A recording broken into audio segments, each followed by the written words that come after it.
ناریل یا سرسوں کے تیل میں ہلکا سا دہی ملا کر بالوں کی جڑوں میں مساج کرنے سے خشکی ختم ہوتی ہے اور بال مضبوط ہوتے ہیں۔ زیتون تیل استعمال کرنے سے دل کی بیماریوں سے بچاؤ اور جسمانی سوجن کو کم کرنے کے لیے بہترین چربی ہے۔ بادام اور اخروٹ مناسب مقدار میں کھانے سے صحت مند چکنائیاں حاصل ہوتی ہے۔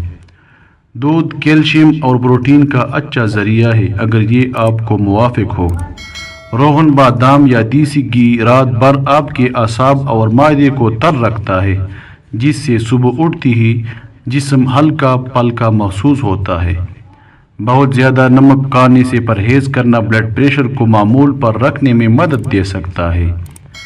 میٹھے مشروبات کو کم کرنے سے اضافی چینی کی مقدار کم ہوتی ہے۔ رات کو مناسب نیند لینا جسم اور دماغ کی صحت کے لیے ضروری ہے۔ کھانا آہستہ اور اچھی طرح چبا کر کھانے سے ہاضمے میں مدد مل سکتی ہے۔ سبز چائے مناسب مقدار میں پینا ایک صحت مند معمول کا حصہ ہو سکتا ہے۔ کھانے کے بعد ہلکی واک ہاضمے اور روزانہ کی سرگرمی میں مدد دے سکتی ہے۔ پانی کی مناسب مقدار پینا جسم کو ہائیڈریٹ رکھنے کے لیے ضروری ہے۔ زیادہ تلی ہوئی اور بہت زیادہ چکنائی والی غذائیں کم کھائیں۔ نہاتے وقت پیشاب کا آنا کسی سنگین بیماری کی علامت نہیں ہے، بلکہ یہ صرف آپ کی دماغ اور مثانے کا پانی کے ساتھ ایک قدرتی رد عمل ہے۔ روزانہ کچھ وقت دھوپ میں گزارنا وٹامن ڈی کی ضروریات پوری کرنے میں مدد دے سکتا ہے۔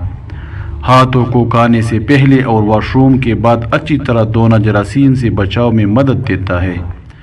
سگریٹ نوشی سے پرہیز مجموعی صحت کے لیے بہت اہم ہے۔ تازہ اور متوازن غذا کو روزمرہ خوراک کا حصہ بنائیں۔ کھانے میں دالیں شامل کرنا پروٹین اور فائبر حاصل کرنے کا اچھا طریقہ ہے۔